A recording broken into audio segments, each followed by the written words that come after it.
오늘은 출애굽기 네 번째 시간입니다. 여러분 한 주 어떻게 살아가셨어요? 바쁘고 분주하고 뭐 그런 삶을 살았으리라 생각을 합니다. 저희 동기들 중에서 이제 대학을 같이 입학한 동기들 중에서 지금 담임 목회를 나가 있는 친구들이 있습니다. 근데 그 친구들 가운데 서울 경기 사는 친구들과 이제 2022년이 돼서 우리가 목회자 스터디 모임을 하자라고 계획들을 세웠었어요. 그 숫자가 5명이었는데 뭐 코로나로 인해서 늦춰지다가 지난 2월 주중에 첫 모임을 가졌습니다.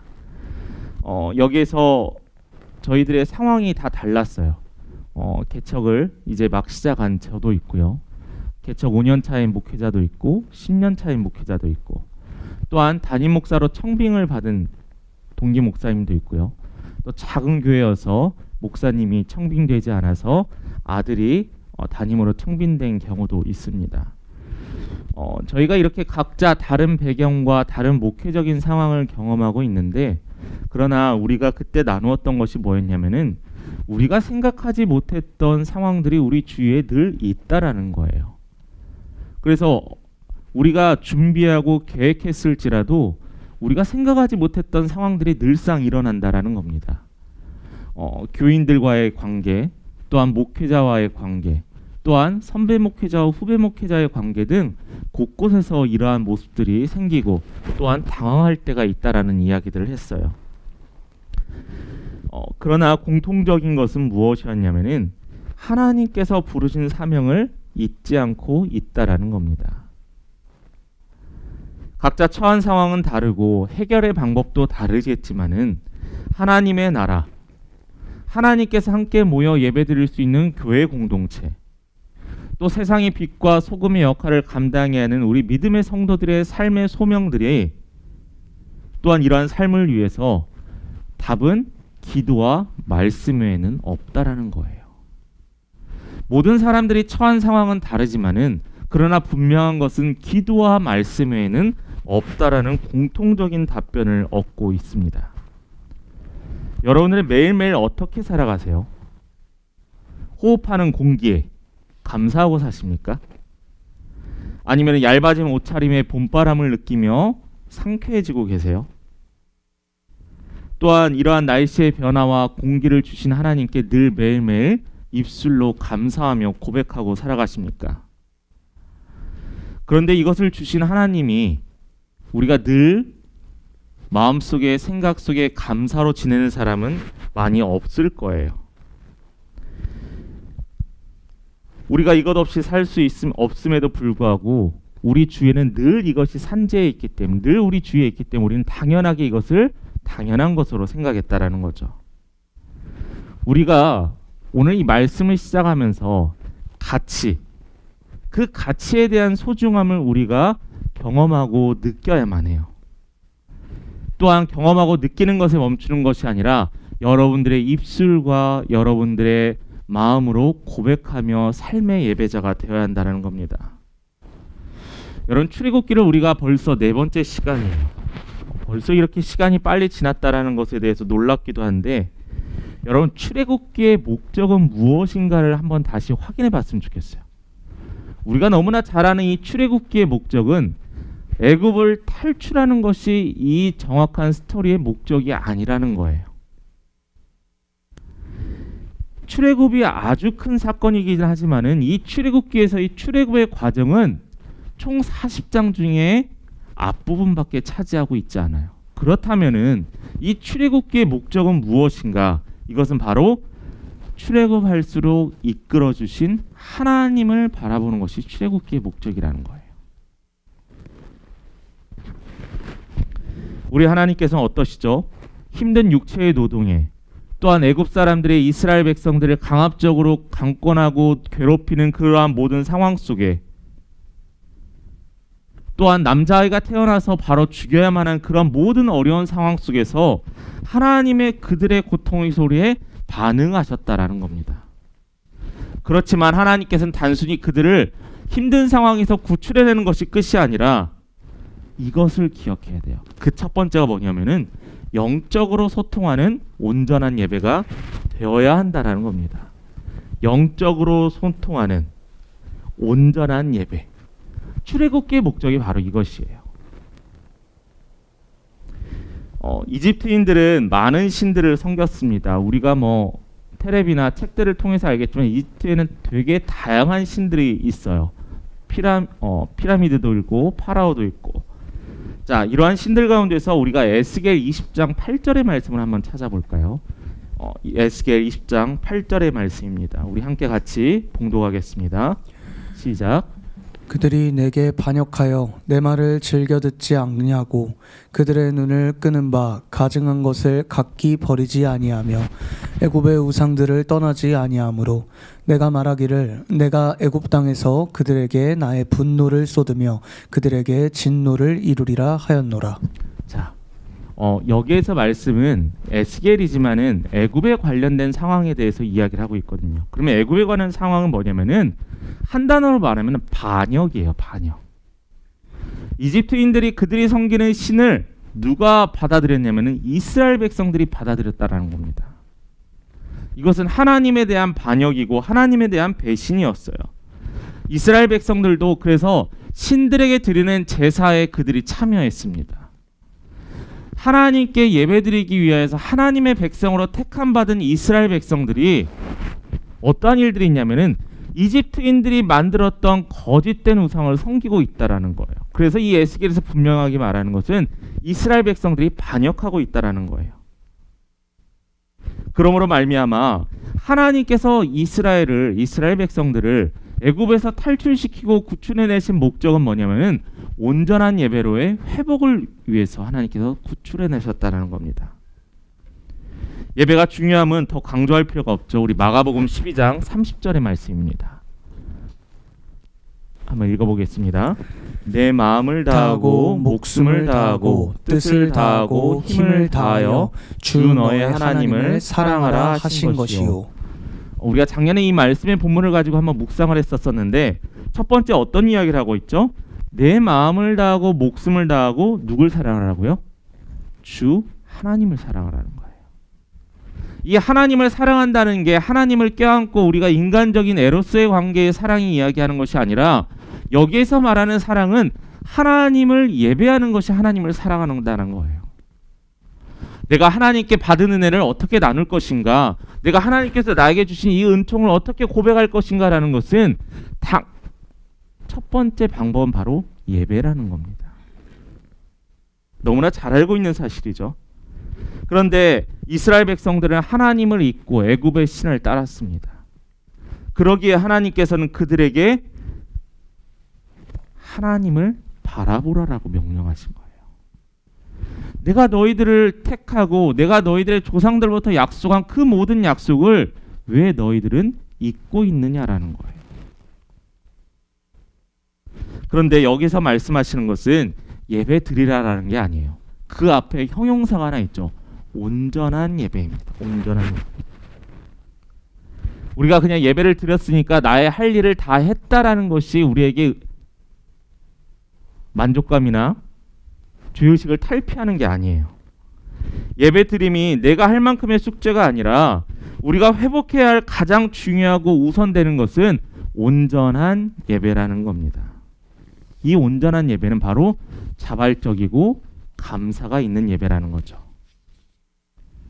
근데 여기서 우리는 하나의 궁금증이 하나 생겨요. 그 의문이 뭐냐면은 하나님께서 예배를 드리라라고 명령하셨다면 원하신다면은 우리 인간들을 이 이스라엘 백성들을 강제적으로 예배드릴 수 있도록 하면 되지 않을까라는 의문이 하나 생겨요. 왜 하나님께서는 굳이 이들에게 어려움을 경험하게 하시고 하나님은 왜 마음 아파하시고 슬퍼하시면서 왜 이스라엘의 백성들을 강압적으로 예배드리게 하지 않으셨을까? 그 정답은 하나님께서 우리를 창조하셨을 때의 그 답이 있어요. 뭐냐면은 하나님께서는 영적으로 소통할 피조물을 창조하셨거든요. 하나님께서는 꼭두각시와 같이 왼팔을 움직이고 오른팔을 움직이는 그러한 꼭두각시를 원했던 것이 아니라 자발적으로 스스로 하나님께 감사의 예배를 원했다라는 거예요. 인간들에게는 그래서 바로 이 의지라는 것이 있습니다.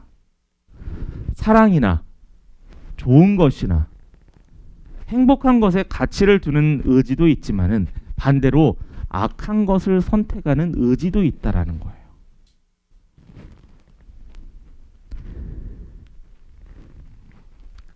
어떤 이들은 하나님께서 아무리 부르셔도 마음이 단단한 사람들이 있어요. 때로는 자신의 인간의 마지막 순간이 숨이 다하는 그날까지 절대 순종하지 않는 사람들도 우리 주위에 있다라는 거예요. 그리하여 하나님께서는 창조의 목적인 영적으로 소통하고 또한 그들과의 피조물과의 관계를 맺기 원하셨던 이 하나님께서는 이스라엘 백성들이 스스로 예배드릴 수 있도록 기회를 주신 거라는 거죠. 결국 이 이스라엘 백성들은 하나님과 교감하며 이야기를 나눴습니다. 그래서 이 이스라엘 백성들은 이 출애굽기의 모든 과정에서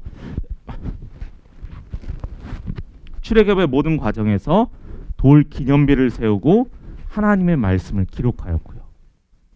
또한 그들이 맨 처음에 가는 그 곳곳마다 제단을 쌓고 하나님께 예배를 드렸습니다. 또한 그들이 예배를 드림으로 말미암아 어떻게 했냐면 기뻐했어요.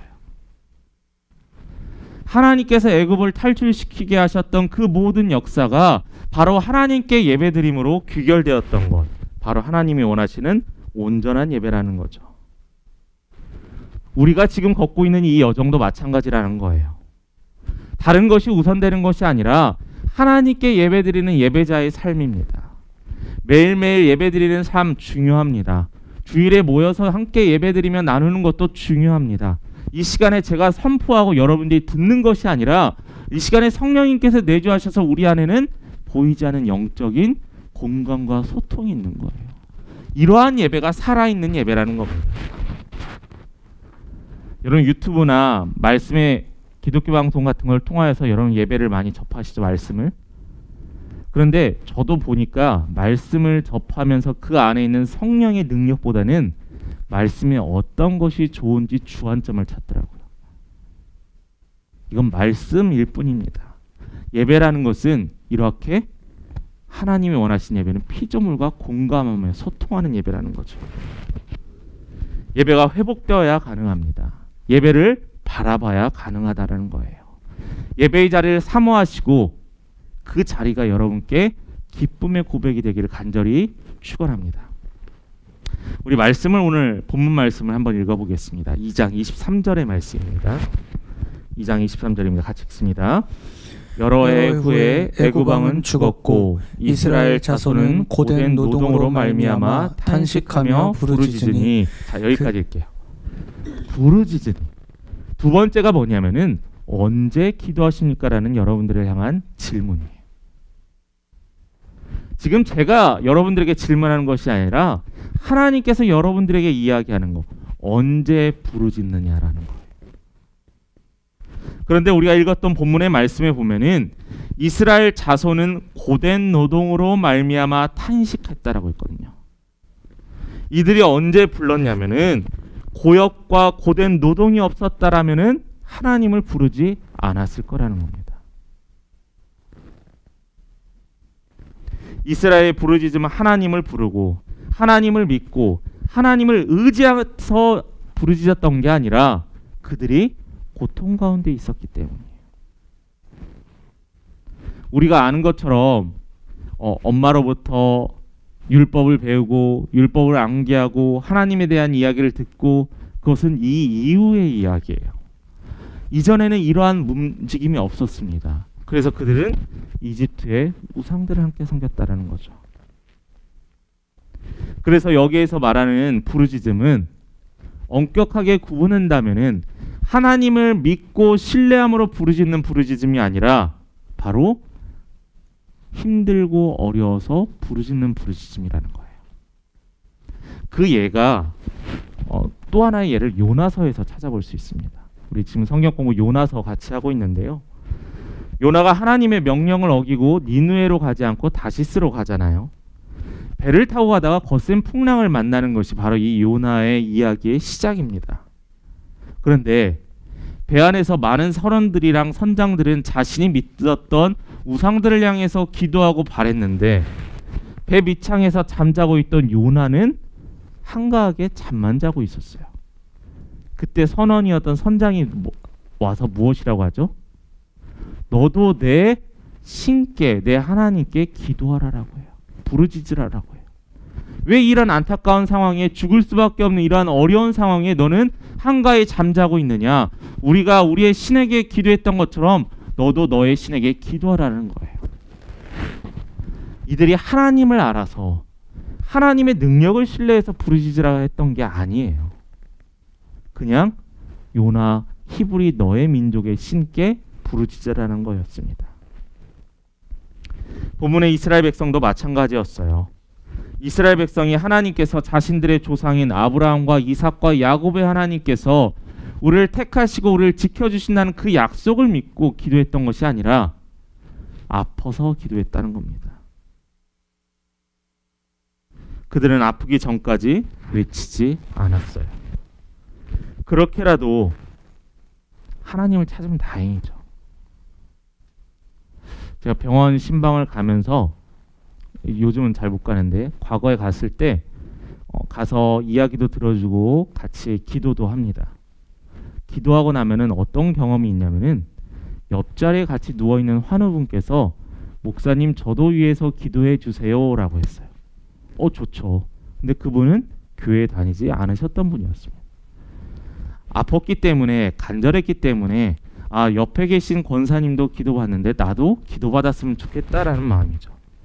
하나님의 역사는요, 이렇게도 역사하세요.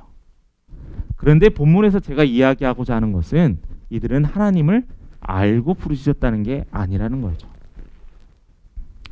우리도 별반 다를 바 없습니다. 평안하고 평화로울 때 잘 기도 안 돼요. 언제 기도하죠? 힘들 때, 중요한 결정을 앞둘 때, 몸이 연약해졌을 때 기도하기 시작합니다. 그리고 나서 하나님께서 치유해 주시고 인도해 주셨더니 우리의 기도의 힘이 약해져 가죠. 물론 저도 마찬가지예요. 간절하지 않으면 기도하지 않더라고요. 근데 이것이 반복되다 보니까 어떤 일이 생기는지 아세요? 기도를 굳이 하지 않아도 된다라는 생각이 내 마음에 자리 잡기 시작한다는 거예요. 우리에게 위기가 찾아올 때가 있습니다. 위기가 찾아오면은 어떻게든 그 위기를 극복하려고 해요. 내 의지대로, 또 그 이후에는 나를 도울 누군가가 있을까 주위를 찾아봅니다. 하다 안 될 때 하나님을 찾는 경우도 있어요. 물론 하나님께서는 그렇게도 역사하시겠지만은 오늘 본문의 이스라엘 백성들은 400년 동안 하나님을 찾지 않았어요. 400년 동안 하나님께 부르짖지 않았다라는 거예요. 왜냐하면은 그 이유는 그들이 삶이 풍요로웠기 때문이에요.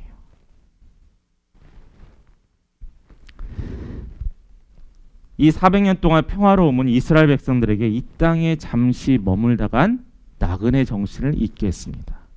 나그네란 뭐죠? 길을 이동하는 사람을 나그네라고 하잖아요.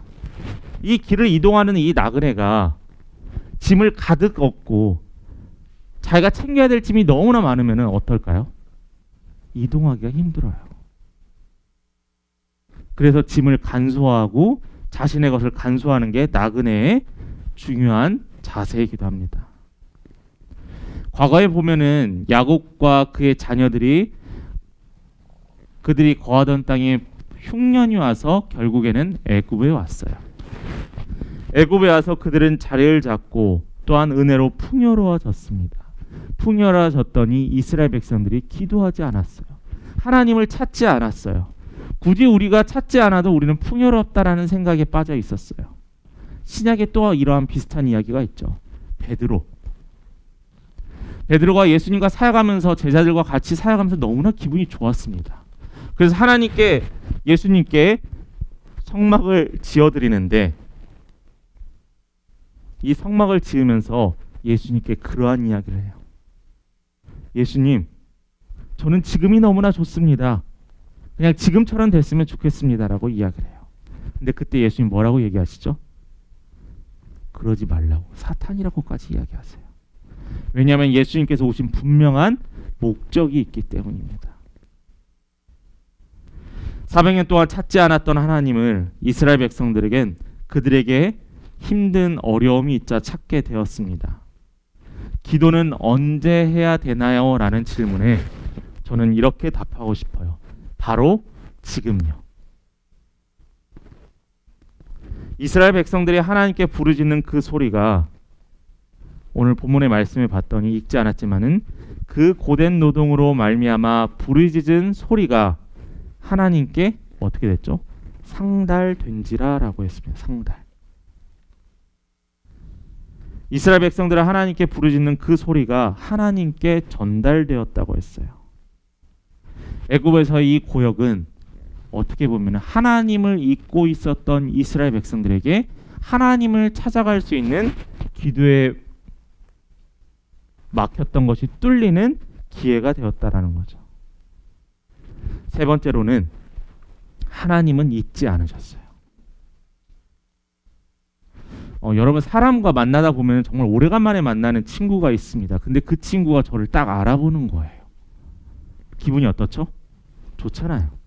그리고 그 나를 알아본 친구가 저에 대한 좋은 기억들에 대해서 이야기합니다.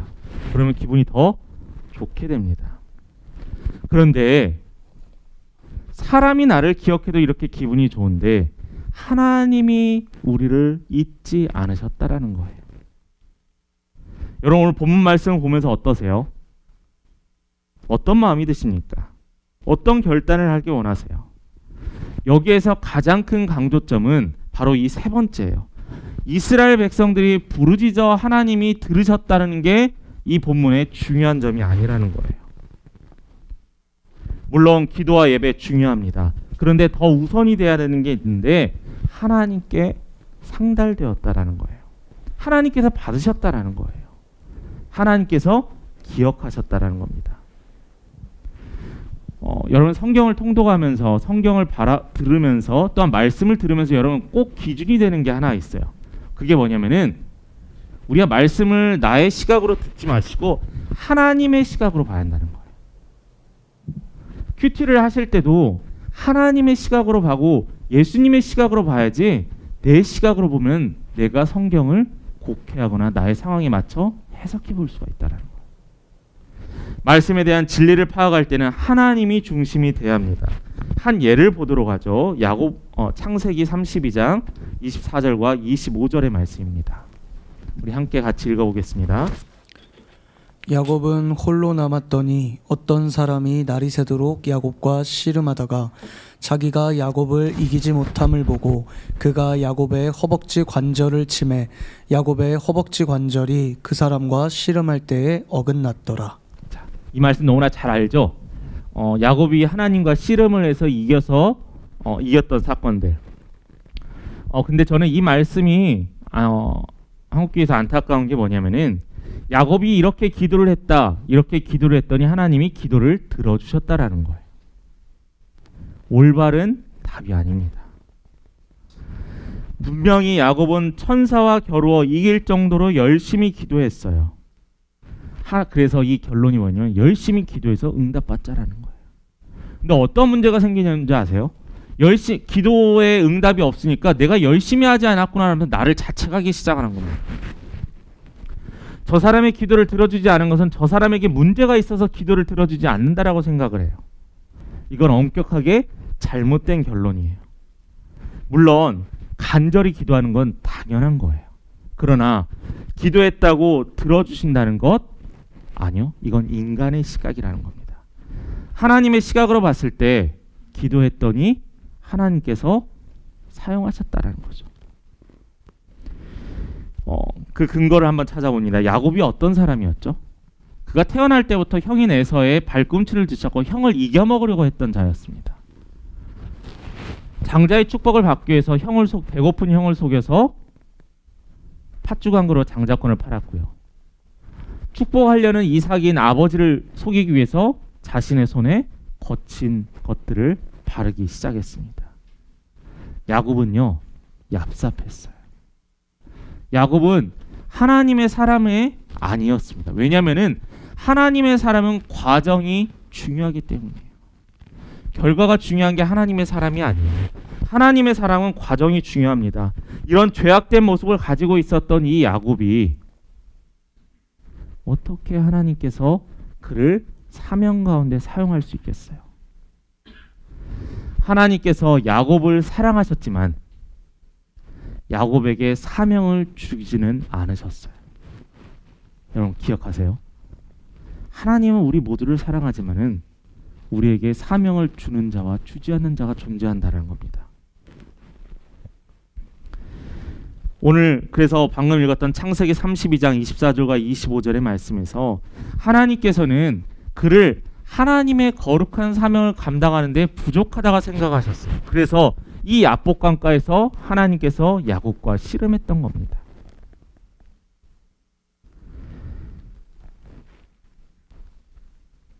야곱이 하나님의 사랑은 받지만 하나님의 사명을 감당할 수 없어서 여기에서 어떻게 하죠?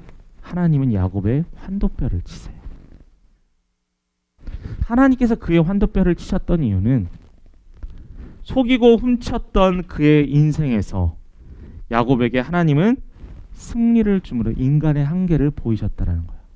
그 전까지는 나의 의지로 나의 생각으로 남들을 속이고 남들에게 거짓 증거했던 그 야곱이 이 환도뼈를 침으로 말미암아 밤새 자신과 싸운 사람이 하나님이었음을 알게 됨으로 말미암아 그 전까지 자신의 삶을 지배했던 모든 삶의 가치관이 바뀌게 되는 거예요. 오늘 본문도 마찬가지입니다. 창세기 17장 7절과 8절의 말씀 한번 볼까요? 창세기 17장 7절과 8절입니다. 제가 읽겠습니다. 내가 내 언약을 나와 너와 내 대대 후손의 사이에 세워서 영원한 언약을 삼고 너와 내 후손의 하나님이 되리라. 내가 너와 내 후손에게 너의 우거하는 이 땅 곧 가나안 일경으로 주어 영원한 기업이 되게 되고 나는 그들의 하나님이 되리라. 오늘 본문에서도 24절에 봤더니 아브라함과 이삭과 야곱에게 세운 그의 언약이라고 했어요. 하나님께서는 기억하신다라는 게 뭐냐면은 이 언약을 기억하고 계신다라는 거예요. 어떤 언약이죠? 아브라함을 통하여서 주셨던 약속의 땅, 하나님의 백성으로 삼아 주셨던 그 약속의 땅을 하나님께서 기억하고 계신다라는 거예요. 언약에 따라 은혜를 베푸시고 그 언약을 충실히 지키십니다. 하나님은 기억하시고 하나님은 지키시는데 누가 잊어버리죠? 바로 인간들이 잊어버리기 시작해요. 열왕기하 17장 38절 우리 성도님들만 함께 읽어보도록 하겠습니다. 열왕기하 17장 38절입니다. 또 내가 너희와 세운 언약을 잊지 말며 다른 신들을 경외하지 말고. 자, 하나님께서 말씀하신 게 뭐냐면은 내가 너희와 세운 언약을 잊지 말라라는 거예요. 하나님의 언약을 잊고 살아가는 백성들을 향해서 너희들이 나와의 언약을 잊었기 때문에 너희가 우상을 섬긴다라는 거예요. 너희가 나와의 언약을 잊었기 때문에 너희가 물질을 섬긴다라는 거예요. 너가 나와의 언약을 어겼기 때문에 하나님을 바라보지 못했다라는 겁니다. 하나님께서는 잊지 않으셨어요. 항상 기억하고 계셨기 때문에 이스라엘을 돌보셨고 기억하시고 바라보셨다라는 겁니다. 하나님은 쉬지 않으셨어요. 하나님은 늘 일하고 계셨어요. 그 근거의 말씀을 이사야 49장 15절 말씀에 나타나 있습니다. 함께 읽어봅니다. 시작. 여인이 어찌 그 젖 먹는 자식을 잊겠으며 자기 태에서 난 아들을 긍휼히 여기지 않겠느냐. 그들은 혹시 잊을지라도 나는 너를 잊지 아니할 것이라. 하나님의 약속이에요. 하나님께서 어떤 약속이죠?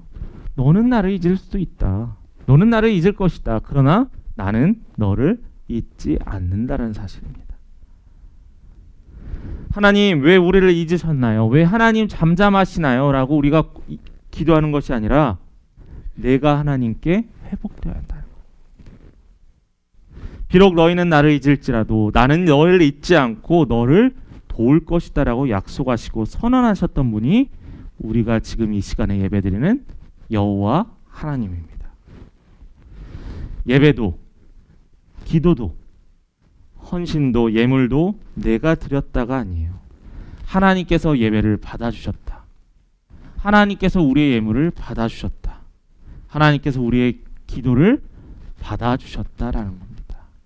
이게 바로 우리가 살아갈 때 하나님 중심의 삶에 살아가야 되는 믿음의 자세라는 거죠.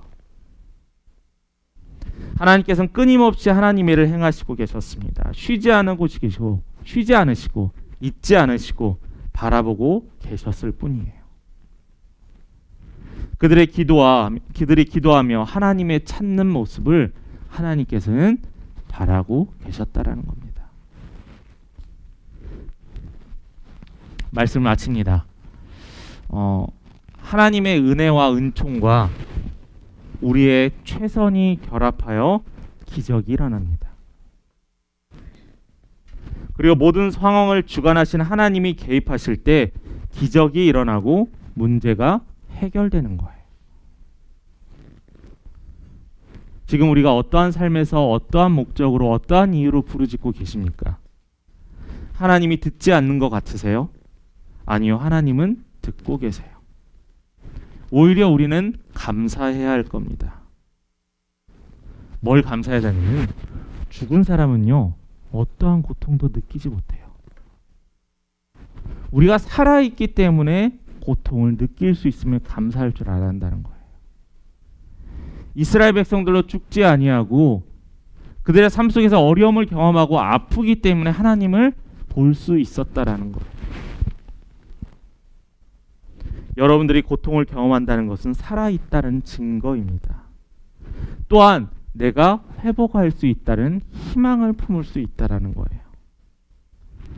그리고 그 고통으로 말미암아 하나님을 바라보게 하는 축복이 있습니다. 지금 여러분들이 경험하는 삶의 모든 것들이 여러분들의 감사의 고백이 될 것이라고 저는 확신합니다. 이것이 우리에게 위로가 될 것이고요. 또한 이것이 우리의 힘이 될 거라고 저는 확신합니다. 예수로 말미암아 죄를 고백하고 신앙을 고백하였던 우리에게 하나님께서 나는 너를 잊지 않고 계시다라고 하나님께서 우리에게 위로와 소망이 되어 주셨습니다. 여러분, 하나님의 이 언약의 말씀, 아브라함과 이삭과 야곱의 하나님, 이스라엘이 지금 부르짖는 하나님, 지금 우리가 또한 이 시간에 예배드리는 하나님은 동일한 언약의 하나님이십니다. 여러분, 이거 꼭 잊지 마시고 하나님께 기억하신 하나님께 간구하며 매일매일 삶 속에서 승리하는 믿음의 성도 되시길 간절히 축원합니다.